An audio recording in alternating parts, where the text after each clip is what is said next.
and welcome to episode 10 of season 1 of Florida Wildlife Advocates.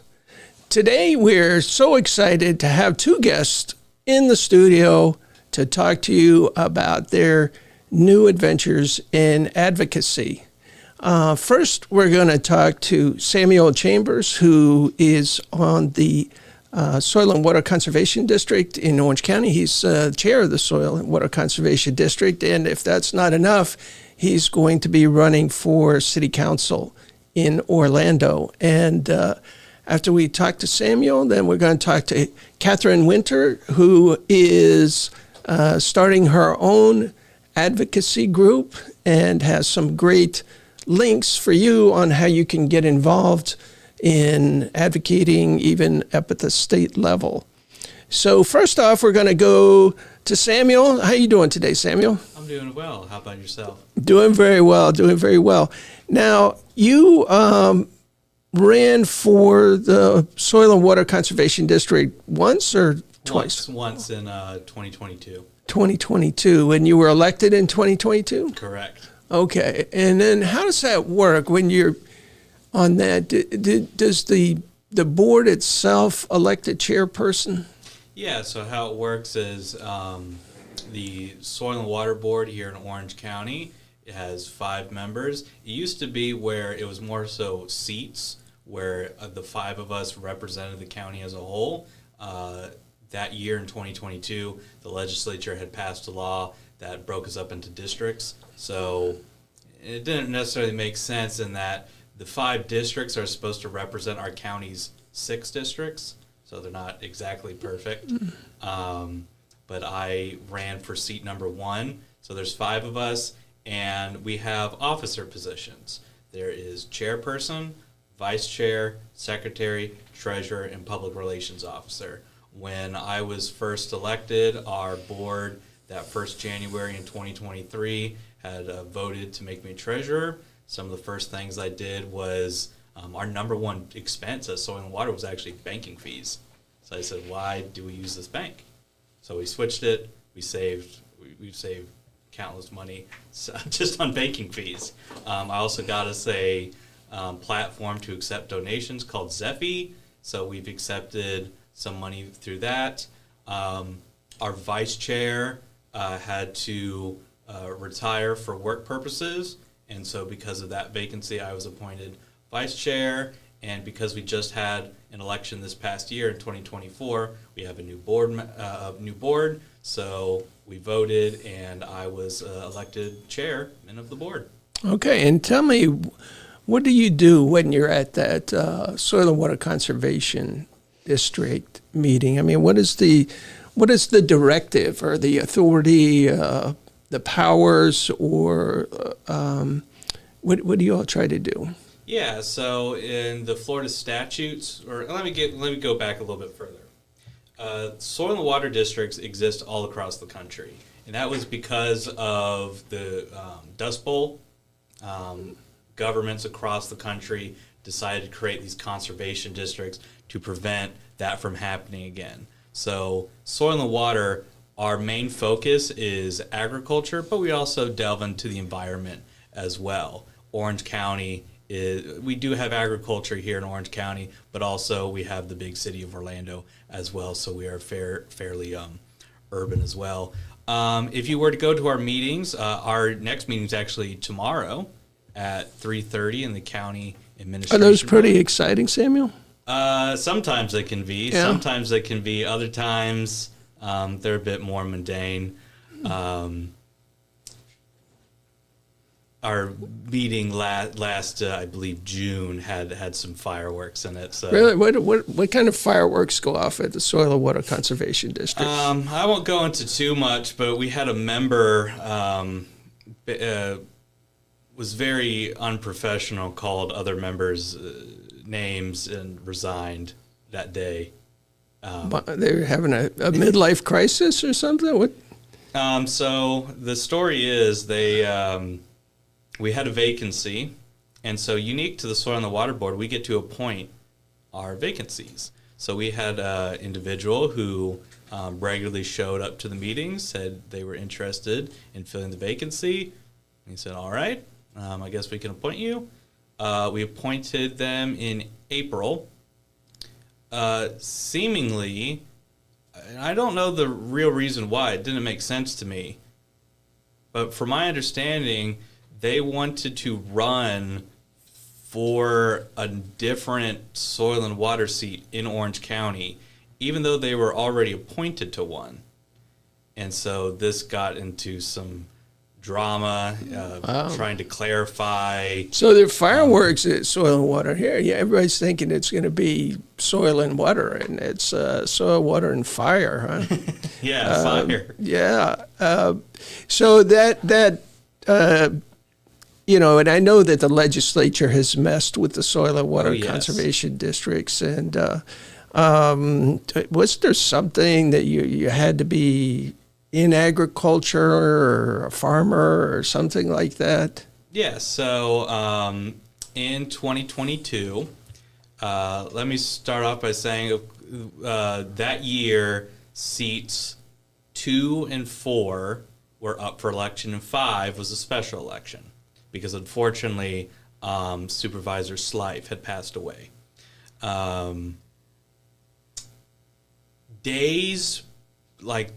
Less than 2 days before qualifying period ended, qualifying being when the ballot is solidified, the governor had signed a bill effective immediately that all soil and water supervisors across the entire state had to run for office. Their seats were deemed vacant, so they had to run again.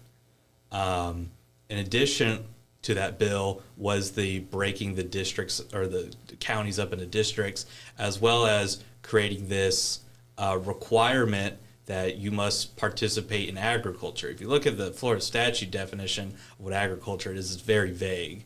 It basically says anything related to selling or growing crops for consumption.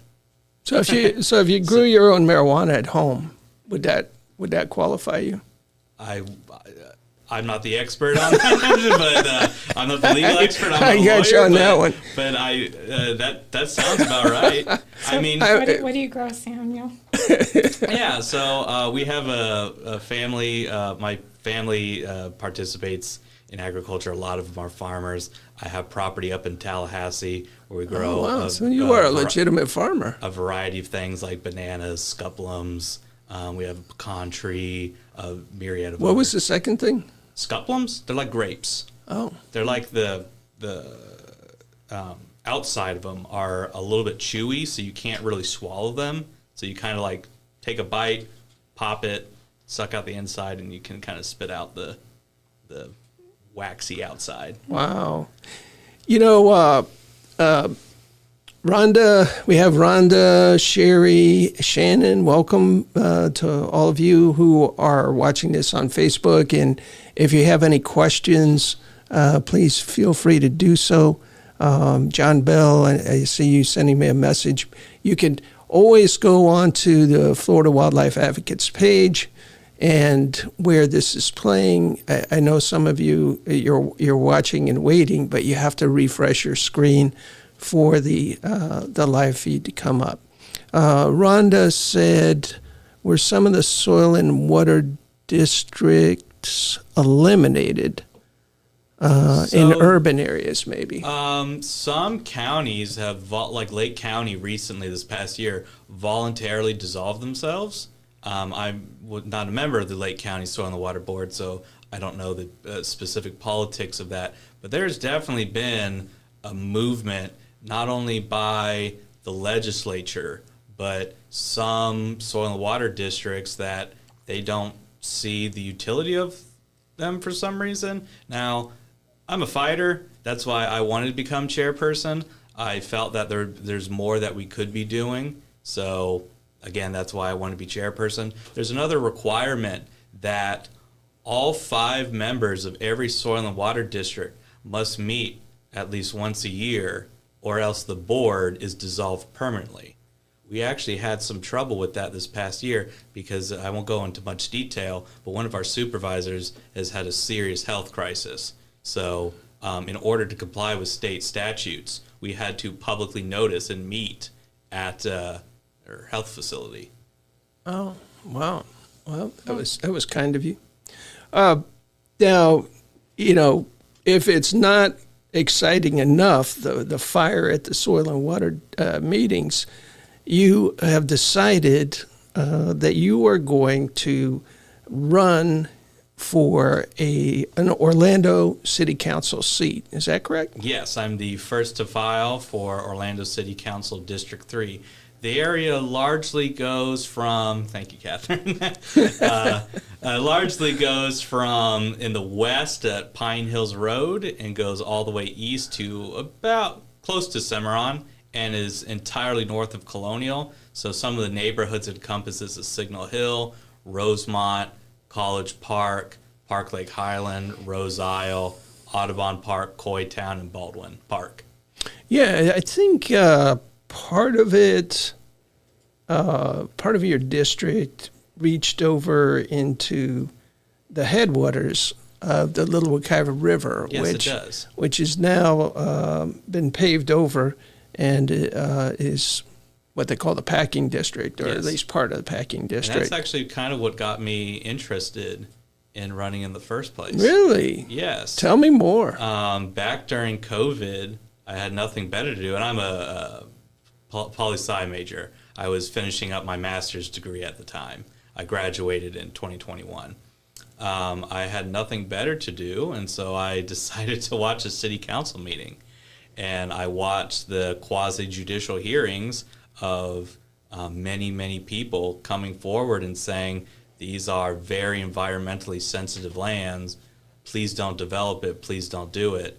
And the board, I believe, unanimously voted to develop it. And if you go there today, there's an Aldi's and a car dealership. So this promise of we're going to have, affordable housing in this area, not necessarily the case.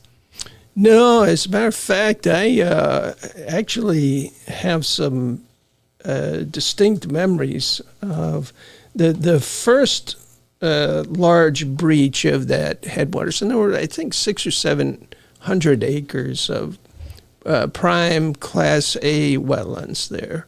And that's where the Little Wekiva River starts, and then it flows up through Lake Orlando in Rosemont and cuts over through Seminole County and ends up merging into the Wekiva River. But that area there, they were putting in 1 million square feet of warehouse. And I through Speak Up Wekiva, sued along with one of the local activists there to try and stop it. But, and sued the city, as a matter of fact. That did not turn out too well. Like, Catherine, most of the lawsuits that I'm involved in, we're still Sometimes waiting. it turns out good. Well, Not always, but sometimes. Sometimes when you file a lawsuit, it's not a matter of winning and losing. It's a matter of calling attention to a gross environmental injustice, which that area down there does not need any more flooding than it already has. And you have these massive 1 million square feet of warehouse. The rain that comes off of them, it's supposed to go into these settling ponds, which, will that feed fill to capacity under circumstances like, hurricanes going through. So, I mean, there are all these different considerations, but the city council, because it's basically, it's like Gladys Knight and the Pips. It's Buddy Dyer and the, Six Dwarfs. That'll probably come back to haunt me, but they all seem to sing back up to whatever he wants, and they went through with that, and then they crossed the street in this packing district with the YMCA is there and some other things. And then that wasn't enough. They had to go south of there and create this farm, which, you're tearing down. It's supposed to be, a positive, but you're tearing down wetlands that are the most ecological value of any property, right? It's so many different values. Who owns the farm? There is this, I think the city probably owns the property, but there's a certain restaurateur Yes. that supposedly grows food. I don't know what he does there, but Look like you have the name on your Yeah, I list. do know the name.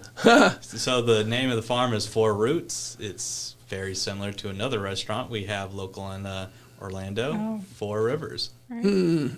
and so and then on the corner was the car dealership, right? Subaru, I believe. Subaru, and I was at that meeting, and the Subaru people came in, and they were there. It was a neighborhood meeting. They were going to blow away all the neighborhood people, and then the neighborhood people started getting a little upset, and they ended up saying, "Okay, look, we'll leave half of the wetlands and fill in the other half." And in the environmental world, I guess that's a victory, right? So small victories. But that aside, it's interesting, Samuel, that's kind of got you going, right? That whole watching the quasi-judicial hearings and things like that. And you are 25, did you say? Yes, just turned 25 the other day, Just February 6th. February 6th. And you're already engaged in the community by virtue of being on the Soil and Water Conservation Board, and you're looking to take a step up. Now, when you go to run for city council, what's the process? Tell us, what do you have to do to run? Yeah, so in a legal sense, when you want to what's called file, all you have to do is put in a paperwork. I guess if anyone wants to run against me, all you have to do is put in a paperwork saying you've read the Florida statutes, that you understand campaign finance law. You must also appoint a depository or a bank where you will put your political donations into, your treasurer, and state your name, and that's pretty much it. On top of those are state required forms. The city also, for the city to communicate with the candidates, you also have to sign a form for electronic communications. But once you do that, you are officially a candidate. You can start raising money. You can start campaigning. Now then there's the qualifying period, which is different. And I believe that's sometime in September. The city does their timeline a little bit differently than the county and the state. Qualifying is the big part is you can either pay money to get on the ballot, right? So a lot of people who simply just want to get on the ballot aren't active in the community, didn't take the time to knock on doors. They can do it that way. Well, don't hate on the people who pay. Everyone pays. One way or the other. Just from my standpoint, because I ran for office before and I did it by petition. Yes. But I'm pretty sure we spent so more much money time. on getting those petitions signed than if I just stroked a check. And my thinking was that if I ever did this again, which I'm not going to, I would just stroke the check.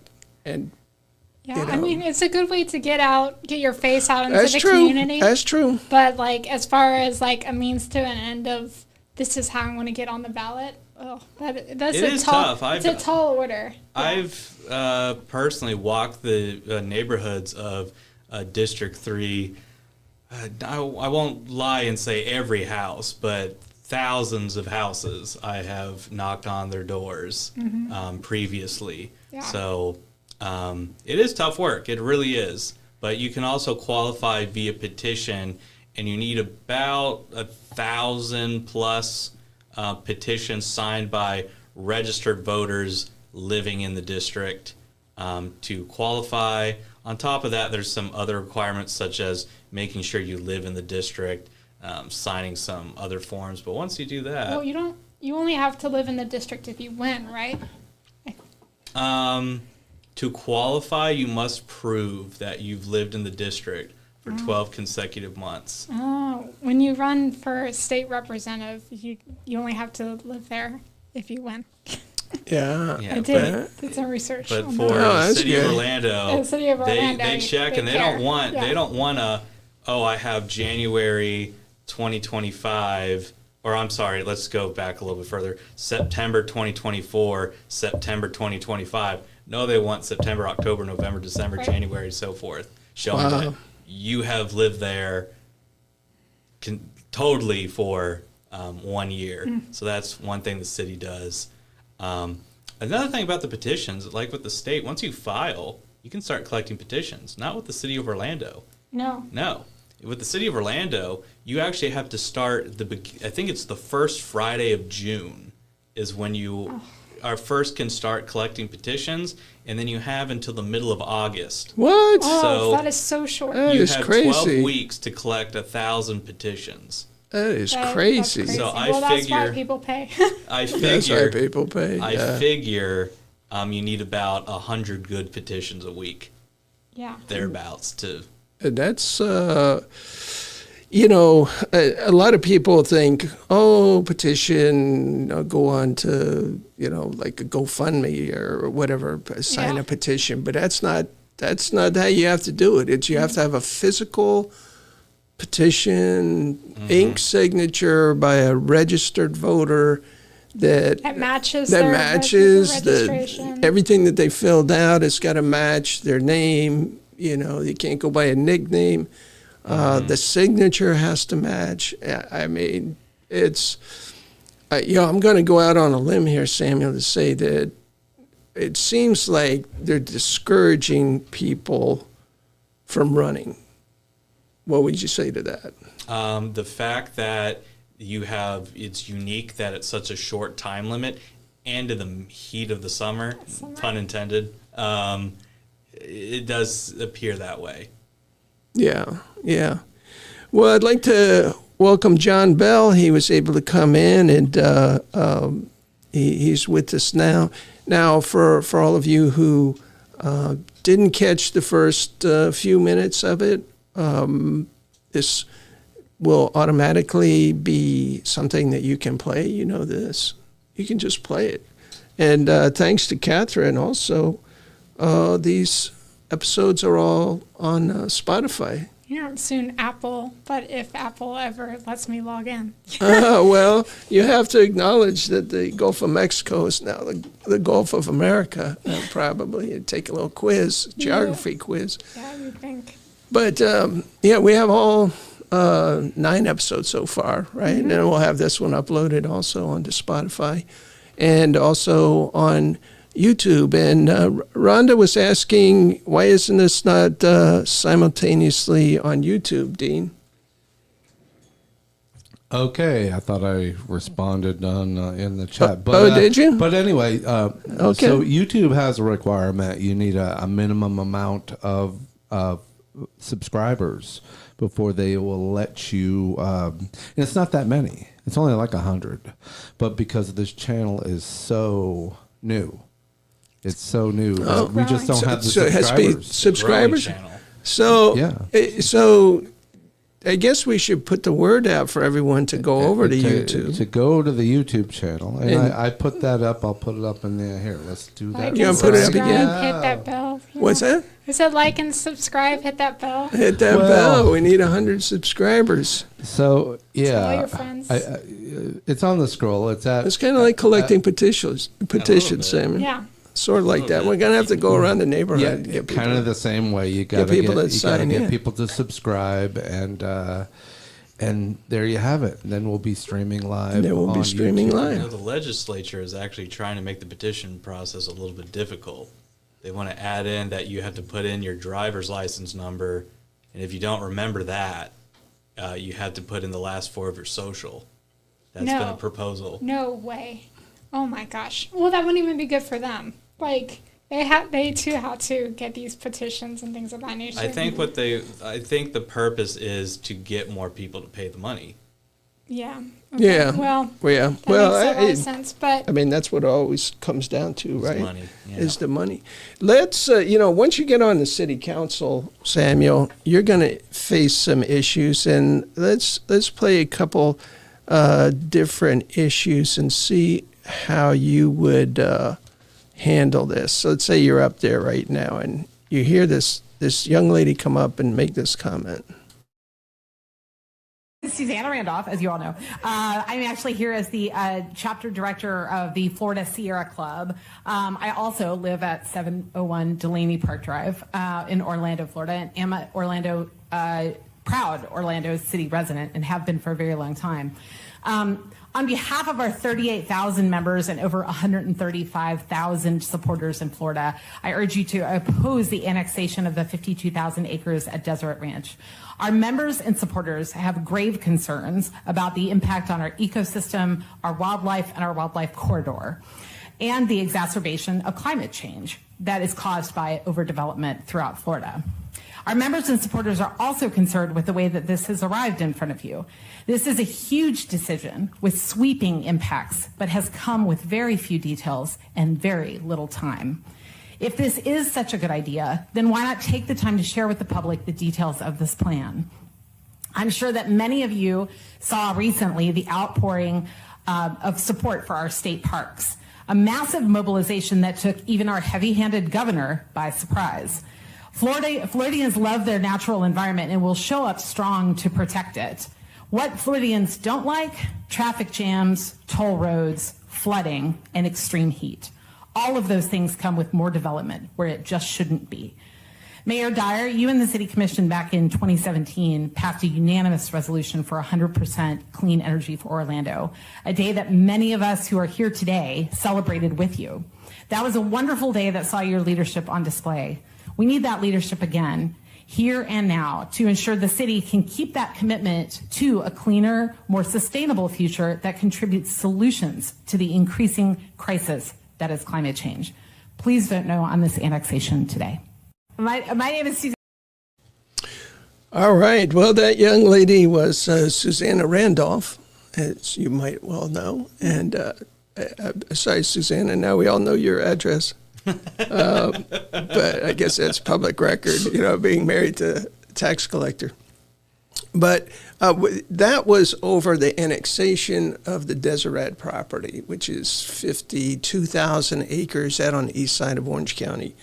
And this was in response to the charter amendment setting a rural boundary that would not eliminate the possibility that they could ever come into the city, but it would raise the threshold where it had to pass by a majority of +1, I believe, in the county commission. So if you're sitting up there and you're listening to Susanna Randolph, what would you have done? Well, first of all, it wasn't just her speaking. There were many, many people true. who spoke against the annexation. And as Soil and Water Supervisor, I actually authored a resolution in support of the rural boundary, and I had written members of the City Council asking them to oppose the annexation. Unfortunately, I wasn't there that day because the City Council starts their meetings at 2 p.m., and I'm a college professor who at the time had classes going up until 5 at night. But as a city commissioner, if I was in that spot, I would have voted no to the annexation. Yeah, well, that's good. I've got to figure out how I can move into your district now from unincorporated Orange County. Then that was a pressing issue, that annexation.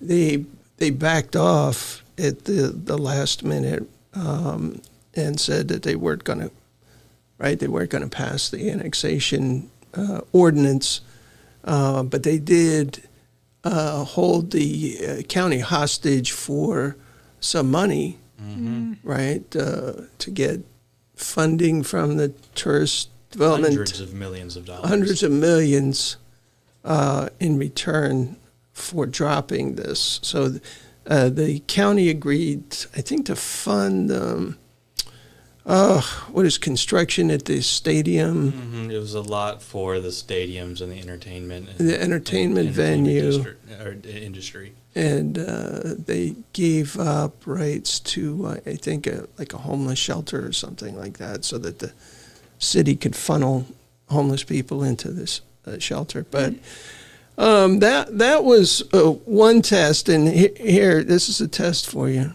This I'm a is college professor. So I know you. Well, your students I'm should ready. be happy to see you put to the test here. Here's another test that would come up to you as a city council member.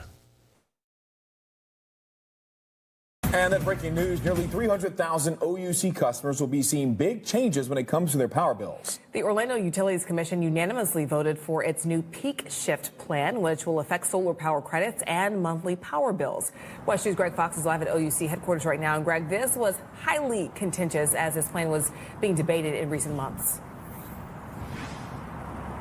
Yeah, it was very contentious. You had nearly 24 people who were speaking out mostly against this. One person did speak up and support it. It's opposed by the Sierra Club, the League of Women Voters, and solar industry groups. And they say it's all about greed in their view, and that OUC is a public utility and should not be making changes like this. Let's tell you more about it as we take a look. OUC Peak Shift is the umbrella name for this wide-ranging plan that affects both solar and non-solar customers. But much of the opposition regards the plan that critics, including most of the 20 people who signed up to speak at the board meeting this afternoon, claim discourages people from installing or expanding rooftop solar systems. They say OUC wants to keep the money it has been crediting to customers. The utility argues it's already moving to its net zero goal by 2050, and the proliferation of residential solar is cutting into those costs. From my perspective, I just don't think this is a feasible plan. And quite frankly, I think it's downright un-American that you kind of penalize people for living their own independent lives. Implementing this individual, unique, and largely untested plan, one that is not replicated by utilities across the nation, OUC is ignoring proven strategies for addressing peak load that are not only proven to be really effective, but also do so by rewarding, not punishing customers. Under OUC Peak Shift True Net Solar, existing customers will be credited at the retail rate for 20 years. New customers will be credited for exported energy at the solar farm rate for 5 years. For regular electric customers, demand level pricing will mean 50% of customers will see a decrease or no change in bills. 30% will see an increase up to $2 per month, and 20% will see an increase between $6 and $12 per month. OUC is also providing Shift and Save. That means those who reduce electricity between 2 p.m. and 8 p.m. will see additional savings. Under the pilot program for this, 98% said they were satisfied with the rate, and 50% said they saved money. It's important new customers who still sign up for rooftop solar between now and next June will be considered grandfathered in under the OUC solar rate structure that was adopted today. Solar industry groups say that this is going to drive people away from rooftop solar, that is going to cost industry jobs. The board pushed back on that. In particular, Mayor Dyer said that there was a lot of misinformation that was put out there in the weeks leading up to today's vote, and that he believes that they can make adjustments along the way if it doesn't turn out exactly as staff has laid out during his presentation today. Covering Orange County, live in Orlando, Greg Fox, West News. So, Samuel, if you were sitting up there that dais at the city council, this was an OUC, right? This was OUC to sign this, but the city of Orlando is so confusing who runs OUC and what it is. It's not a corporation. It's not a government entity. It's some kind of weird hybrid between the two. But I know that you can use your voice as a city council member and speak to these issues. What would you say? Mm-hmm. I actually did speak at that meeting in public comment or general appearance, speaking to support net metering and to oppose the proposal by OUC. So I would totally be with Commissioner Sheehan, who was actually had the same position as I do, where she was against the OUC proposal, and she spoke on this at that city council meeting, but was basically silenced by the mayor saying, "You don't know what you're talking about," and he said something to the effect of, "But I hope you get what you do want," or "Hope you get what you think you want," saying that, like... What does that mean? She had made a comment of, like, I wish... I don't want to put words in anyone's mouth, but from my recollection, there was a position that the state had canceled their proposal to do away with net metering. And so Commissioner Sheehan was saying, maybe she said she regretted to say it, but she thought at the time maybe it would be better that the state control the utility because of their position on keeping net metering. And Buddy Dyer said, "I don't think you know what you want, but you know, if you're going to say that, I hope you do get it." So I don't. Justin Buddy Dyer is into preemptions. Yeah. So Well, and he doesn't seem to be the only local figure that is voting for preemptions, preempting, local government's access to determining how they're spending the tourist development tax and things like that, or the rural boundary. It makes it easier to be like, sorry, I can't do anything. That's a preemption, you know. Yeah, yeah. Paint the legislature as being the bad guys, as though they need any more paint on that label. The main point was it just seemed unprofessional how the mayor had talked to the commissioner. Yeah, no kidding. Well, he's been there way too long.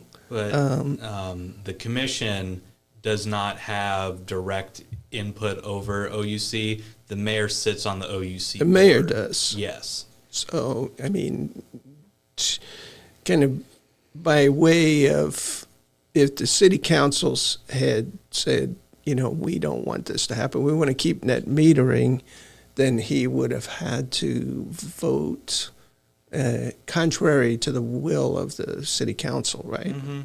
I mean, we live in a strong mayor city as well. The mayor has the ability to veto proposals by the city council as well.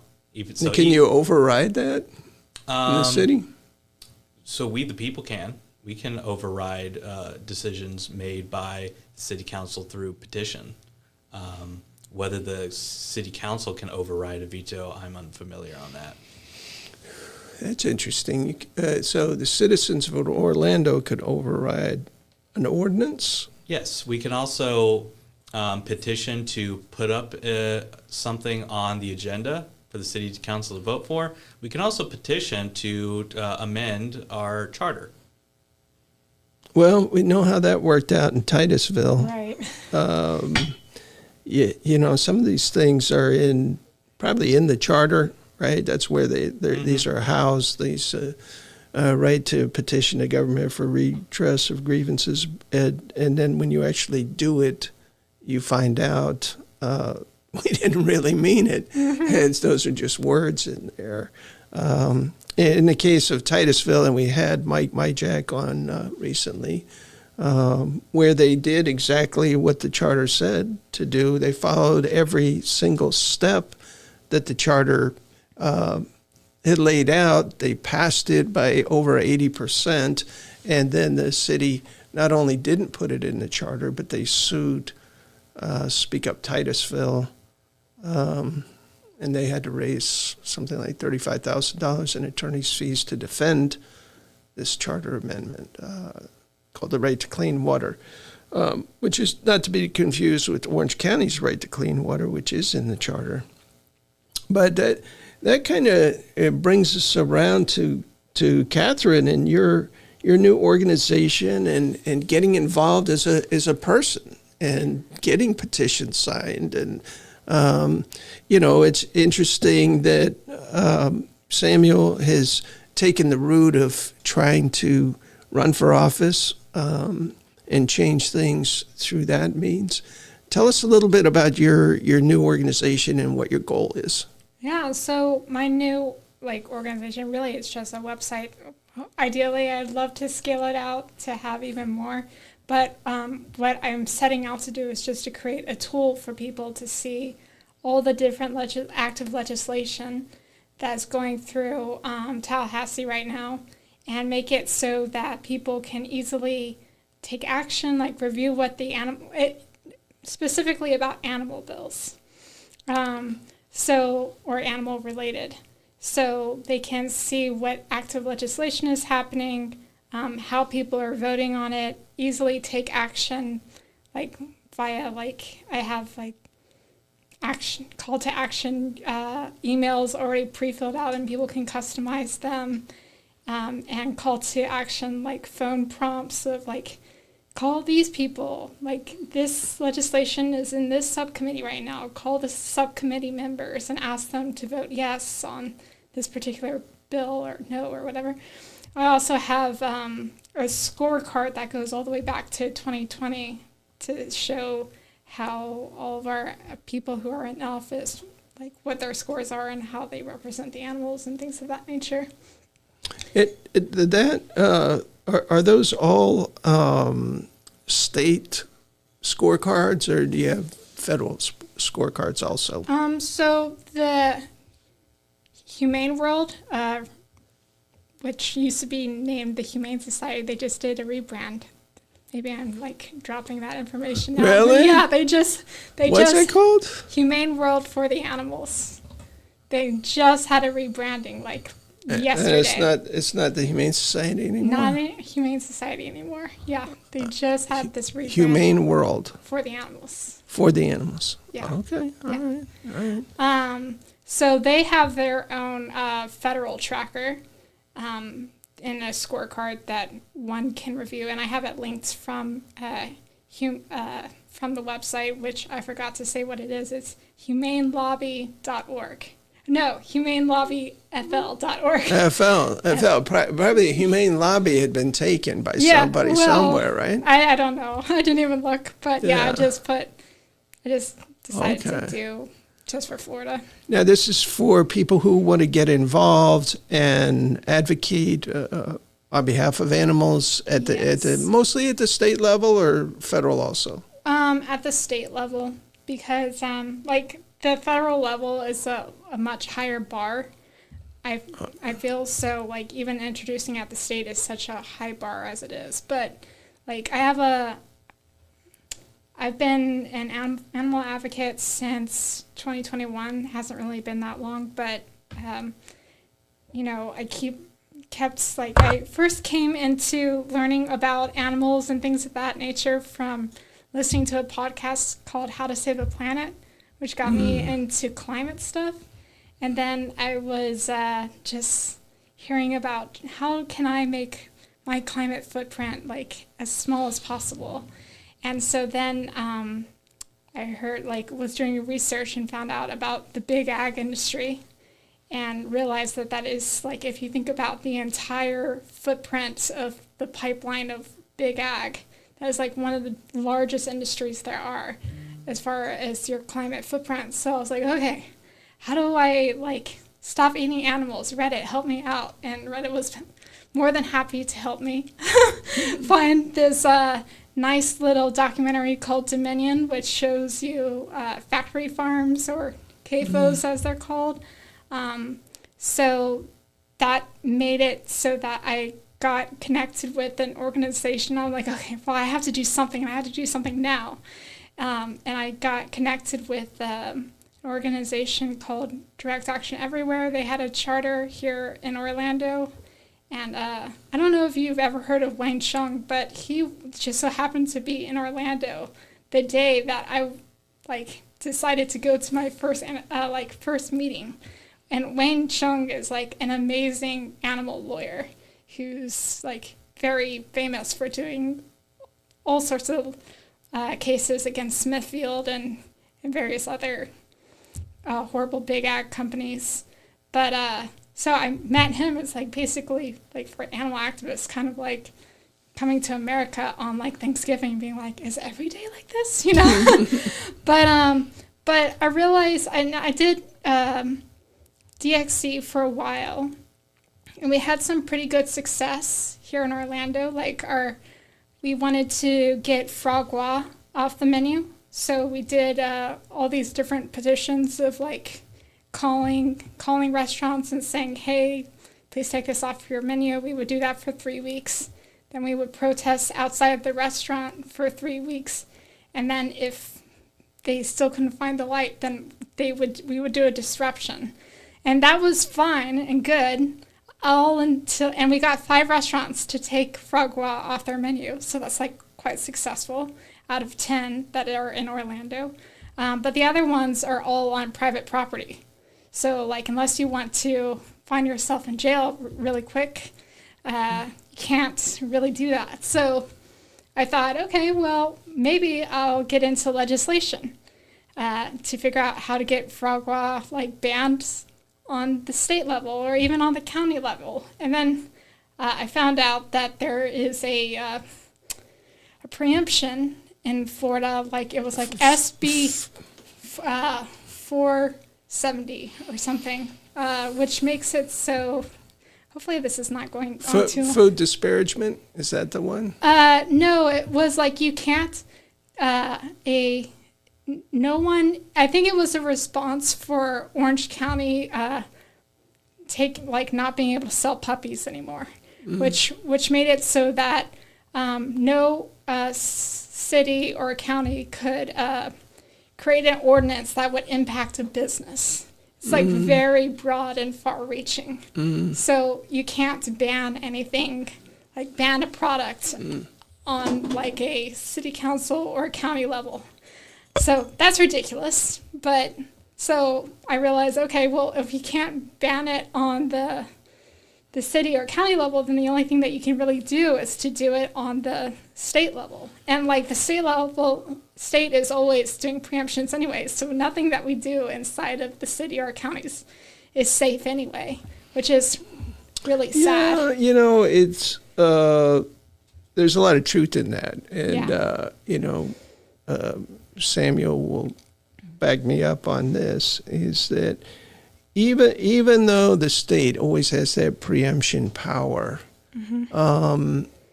I wouldn't discourage anyone from trying to stop, you know, a petition initiative for a charter amendment, whether it's the city of Orlando or Orange County.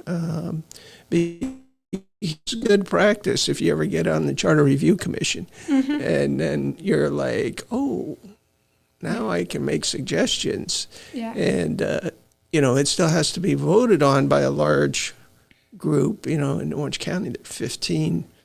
And they're not all as receptive to progressive ideas as you are. But I'm a big believer in city charter amendments and county charter amendments is a way of affecting change, even though they can get batted down.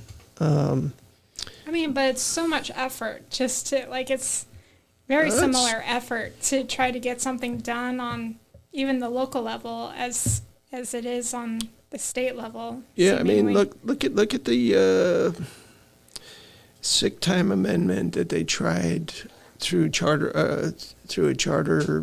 or was it an ordinance by a petition here in Orange County, and they collected the signatures, and it got shot down or delayed long enough where the legislature preempted it, but it was still a good practice and an eye opener for a lot of people as to who's with the people and who is against the people. You know, it kind of separated the wheat from the chaff.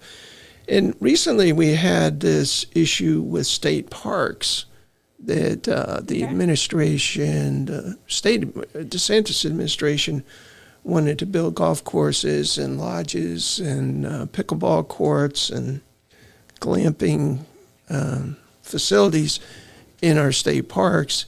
And there was a huge uproar. Yeah, and right? luckily there's an act of legislation happening right now that just passed criminal justice subcommittee In the House or the Senate? in the Senate. In the state Senate. Yeah. Let's go to the story. Can you give us a little background? This was came out that, and it wasn't a secret. It was on an announcement that the governor had made on his own website that this Great Outdoors Initiative was about to happen. And then people rose up and they're like, no, that's not why we have our state parks. You know, you want to build pickleball courts, go buy some land and build pickleball courts. And we'll see what happened to our dear governor as a result of that. And it was a fierce public response that put the brakes on plans to build on state parks. The governor said the plan was in its infancy. But tonight, we dig deeper with our partners at PolitiFact. We're putting facts into focus and checking what the governor said. And here's NBC6's Chris Hush with what they found. Public backlash after communities throughout the state learned of a plan that would build on state parks. Here locally, for example, Mizell Eula Johnson State Park in Dania Beach would get pickleball courts on a parking lot there. At Alita River State Park, the plan calls for 10 additional cabins, a frisbee golf course, as well as pickleball courts. Public outcry was so intense, the state's Department of Environmental Protection proposal was met with bipartisan opposition, including pushback from Republicans. It was not approved by me. I never saw that. Caving to public pressure, the governor told the press the plan is now on hold, but not before blaming the whole debacle on an intentional leak. A lot of that stuff was just half-baked and it was not ready for prime time. We rated that mostly false. This was really far along in the process. Our friends at PolitiFact say state documents show otherwise. They say the governor is not telling the whole story. I think the reality is very different here. They describe the governor's response as disingenuous. Before the press got a hold of the story, the plans were moving along. There was a sophisticated social media rollout. There was a press release. There was a website where things were uploaded, public documents, public reports, studies. Meetings had been planned simultaneously around the state. Those upset by the whole process feel it was an effort to ram the plans through. By state government standards, this plan was not one in its infancy, but in its final stages. You heard the governor say he didn't know, but we must know. The state's Department of Environmental Protection is overseen by the governor's office. In fact, the governor appoints the head of the department. Governor Ron DeSantis says the state won't move forward with anything this year. Instead, they'll reach out to local communities to see what they want. In the studio, I'm Chris Hush, NBC6 News. I think disingenuous is like the understatement of the day. It is disingenuous. It's like, oh no, I've got found out. Well, it's like a cartoon almost, which is like me. It wasn't me. Yeah, I had nothing to do with this it. Banana in my hand. Well, you know, especially when it was in a press release on his website, the Great Outdoors Initiative, but he had no idea what was going on. And, you know, there is another effort underway right now, and that it regards bringing back hunting of Florida black bears. Right. That I think is very similar to this, in which you have a small group of well-connected, wealthy people that want to do something with the state's natural resource. Right. You know, if you call bears a resource, right? Okay. But they're owned, you know, by virtue of our law, they're owned jointly by all the citizens of the state of Florida under the public trust doctrine. But this small group wants to do something. And you have the FWC surrounded by this small group, and they're all pushing for it, and all pushing. And, you know, they all go out to dinner together, and they all go have drinks together. And so, you know, if you're in this echo chamber, this microcosm, it may seem like a good idea at the time. And, you know, we went through this in 2015. Right. And then there's a lag period to when it actually hits the public. And then when it hits the public, it's a completely different scenario. Right.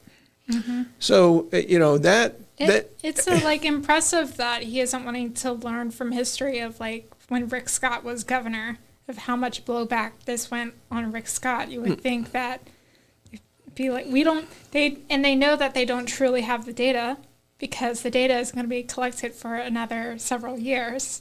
So they're just estimating, having the staff estimate. They're shooting from the hip. Right, exactly. I mean, I guess maybe he realizes that DeSantis might be realizing that his political career has peaked, so can let his friends do whatever they want. But, at the same time, it isn't a good look. No. Let's go to that story now and get some background on it. Well, a state-sanctioned bear hunt could be back on the table for the first time in almost a decade. Florida Fish and Wildlife commissioners want to discuss the possibility of having that bear hunt next year. The idea came up during today's FWC meeting, where the state's bear population was one of the primary topics. As Fox 13's Aaron Mesmer tells us, the possibility of bringing back the bear hunt is dividing hunters and animal rights activists. Just about every year, black bears are spotted in Tampa Bay neighborhoods. Home security cameras record them lumbering through yards, breaking into trash cans, or most recently, stealing an inflatable Grinch decoration. Our bears in Florida are not afraid of people. Several hunters gathered at the Florida Fish and Wildlife Commission's meeting Wednesday, urging the agency to relaunch a state-approved bear hunt. The last one was in 2015. This is not about wiping out bears. It's about maintaining a balanced population in high-density areas where non-lethal methods alone may not be enough. I'll be very succinct. I would like to see a proposal from staff for a bear hunt. FWC plans to look into the possibility next year. The idea came up during the commission's discussion about managing the bear population. FWC staff reported the state has more than 4,000 bears, and the number of bear-related calls has doubled in the last 15 years, up to more than 7,000 in 2023. The bear and human populations have continued to increase at the same time, leading to more sightings. But FWC hasn't received an official bear count since 2014 and indicated the next one isn't expected until 2029. While many animal rights activists prefer non-lethal methods to control the bear population, Chuck O'Neill with Speak Up Wekiva believes the state is overestimating the number of bears and says a hunt could endanger them. We have less than 4,000 bears and we have 23 million people. So, we need to keep the bears where they are and stabilize their population. He thinks the state should continue focusing on helping the bear population grow, calling for laws limiting development that would encroach on bear habitats.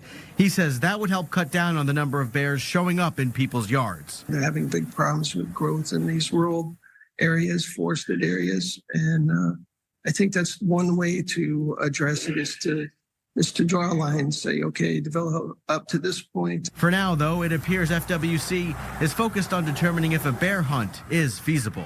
Aaron Mesmer, Fox 13 News. Now, FWC commissioners directed staff to present proposals on possibly reinstating a bear hunt during their meeting in May.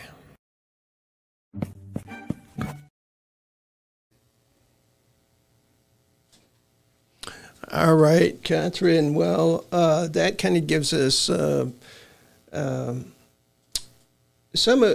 the comments at the meeting, and I was in the hallway there with my cell phone doing that little clip there, and then when public comments were over, it went straight to Lester, who. Well, I got a motion. Let's have a bear hunt, right? And from everything I've heard thus far, that's where they're headed. Yeah, it doesn't seem like it's that we can prevent them, because it does seem like we will have a bear hunt, and anyone who says differently is a crazy animal activist, crazy person, I guess that's me, because the first resolution I made as chairperson of the Soil and Water Board was to oppose a bear hunt. When was that? This past month. Oh, this past month? Yeah. I knew there was a reason I liked you, Samuel. I will be submitting it to the FWC before their meeting. I mean, very good. Normally, these things like animal problems or animal issues are usually quite bipartisan. You can see that looking at like previous animal legislation within that goes between the House and the Senate. But like usually it's just, oh, yes, yes, yes, yes, we do want to protect our animals. But then there's like sometimes just these crazy people who have these ideas on how things should be, and if they have enough influence, then they get their way. Yeah, well... or people aren't paying attention as why the joint resolution got through in the first time. Like, you know, we have vegans in our House and Senate, and they voted yes on that. So, like, you know, it's interesting how our elected officials believe that the world was created when they were first elected into office. Right. Right? Ron DeSantis, if he would just look back a few years prior to when he was elected, he can see how this whole thing plays out. Right. Yeah, they get their hunt, right? Oh yeah, power. They got the power to do a hunt. Yeah, I'll get my donations. Blah, blah, blah. What happened is we know right now. The commissioners had people chasing them through Publix. Ron Bergeron said that his grandson didn't talk to him for like 3 months after it, and their kids get beat up at school or whatever. There are so many other negative consequences that come out of these things other than your quote unquote victory. Oh, we showed those libs. We showed them. Well, no, you're going to find out exactly what Rick Scott found out. And why didn't Rick Scott? Because they had planned to have 5 bear hunts in a row. Mm-hmm. And after the first one, it was such a disaster. The other 4, let's not even use the word bear at an FWC meeting. I mean, you couldn't even talk about it. Basically, Yablonsky had the former chair had somebody came up and he started whining about not having a bear hunt, and he just about told him to shut up and go sit back down. He goes, "You don't know the toll that this took on the agency." Mm-hmm. Because, Samuel, you're talking about passing a resolution. We did that in 2016. We had all these different counties and cities pass resolutions against the bear hunt, right? Because this is not just a typical animal. This is an iconic species. This is the one that they put on the license plate to raise money. Yeah. People love the black bears. They love the black bears. And they're like some of the most skittish bears in all the United States. And there's never been one person killed by a Florida black bear. So, no. I mean, they're very, very polite bears, yeah, as bears Paddington. Go. Well, Paddington. Yeah. Like Paddington. I saw Shannon went to your site and looked up her rep, and her rep was on a fail. Oh, well. So you do have to be careful and look closer at what the issues are, because the way that the letter grade or the alphabet grade is based off of the academic standard. So like if for example, if like you voted poorly on one thing and you've only been able to vote on 5 animal issues, well, that could get you into just a failing grade just right away. So I would recommend looking at the specific issues about why your person is so bad, and really, like, not all hope is lost, really, is if they're over 50, really. So I need to, like... Over 50 years old, or are the scores over 50? The score is over 50. So, like, at least 50% of the time, they voted for animal good on animal issues. Oh, okay. Yeah, because, and like, I I kept the joint resolution as part of like as part of their voting records so that people can see. So like, for example, like Anna Escamani isn't like an A+, she's like an A- because she has that. And then there was like some aqua agriculture thing or whatever that made it so that you could conceal the processing and storing of shellfish. So yeah, so you just have to look at the issues and kind of educate yourself on them and like be a little bit wary of the grade. I don't know. Yeah. Scorecards are very hard, I'll say. Oh, they are hard. Yeah, they like are hard. I also, in addition to doing this, I was also like part of the political action committee for the Democratic Environmental Caucus for the state of Florida and helped them with their endorsements and stuff like that. And it's just, and candidate recruitment, although we didn't recruit you. That was fine. Well, now you know. Yeah. Now you know. Yeah, I mean, are you endorsed by, you're nonpartisan, right? It's a nonpartisan race. But that doesn't stop you from getting. That doesn't stop you from getting endorsed by the Sierra Club, right? Yeah, right, exactly. Or you know, for that matter, the Democratic Environmental Caucus, because it's a nonpartisan race. Yeah, exactly. But I've talked to like the Sierra Club, like how they do their scorecard, and they're like, we don't show like the number, we just do the grade and then that like letter grade. But the letter grade is like a little bit subjective. So because they don't want to like show how it's calculated, but I like just try to be very blunt and upfront on the scorecard page of how that value is calculated so people can understand. Like if like a legislature like ats me and is like, hey, what the heck? You gave me an F. What the Yeah. What the F? What the F? I get that. I get that as a teacher. Well, I don't think anybody likes to get an F, but certainly there's some that are well deserving of an F.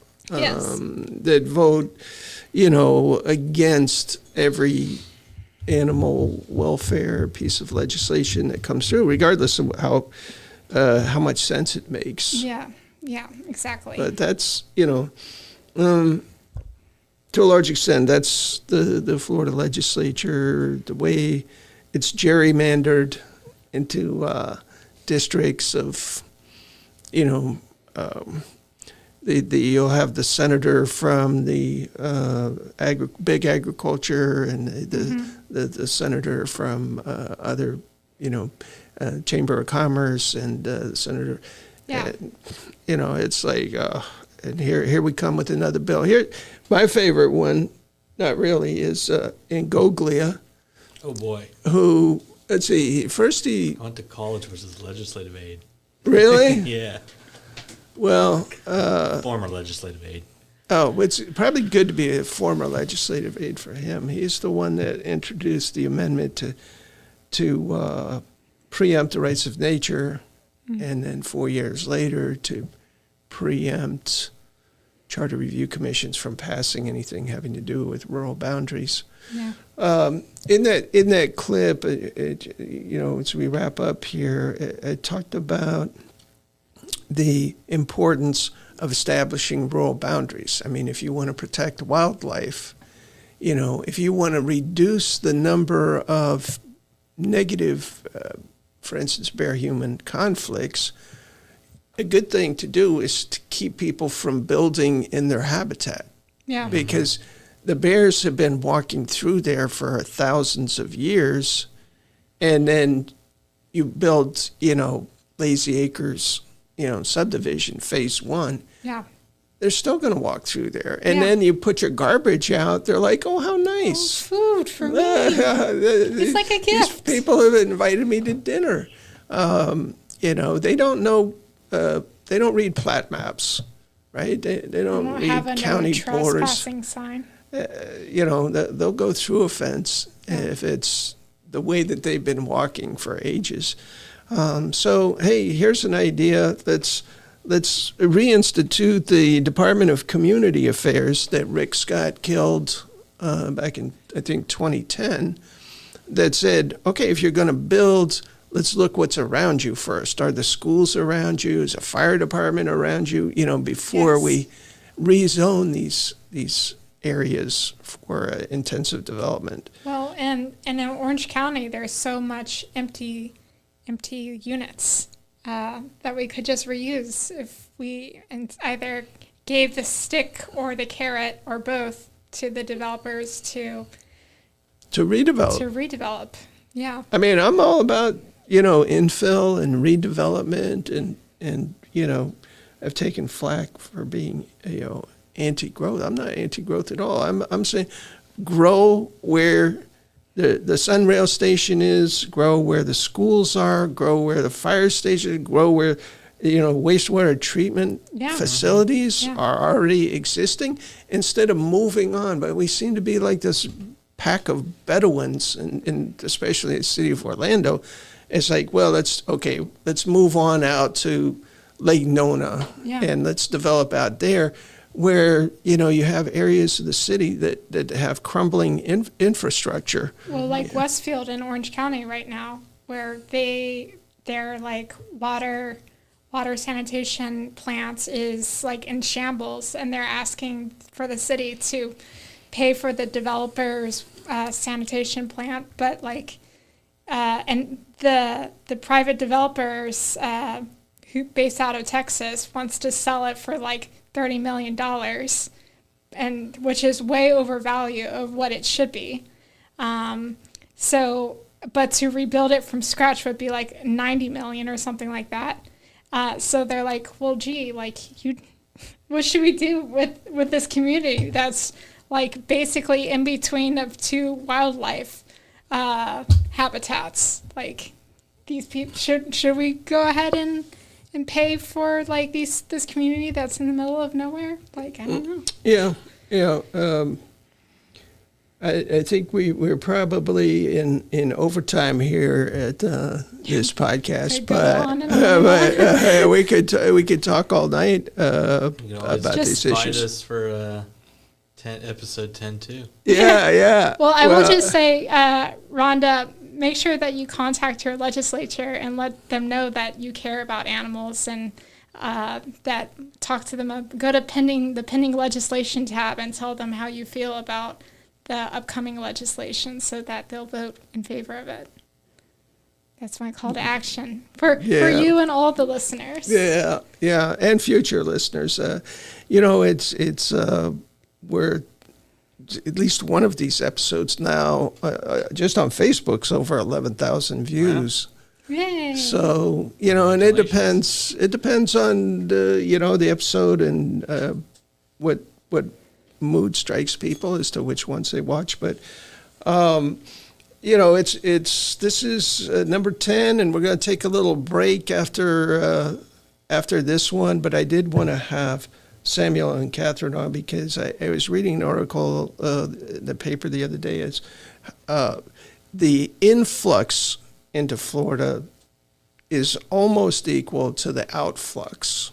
In other words, you have almost the same number of people moving out of Florida as moving into Florida. Mm-hmm. But the number of people who are moving out of Florida are overwhelmingly people in their 20s. Mm.